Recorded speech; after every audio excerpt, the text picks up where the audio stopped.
There is especially an address right here.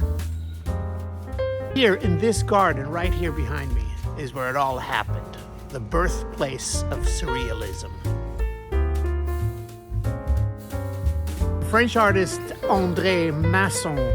Bien sûr, surréaliste, je le suis presque de naissance. Bon.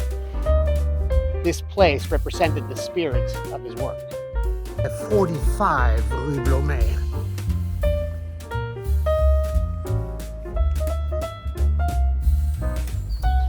A frequent participant was Joan Miro, who actually lived here down the street.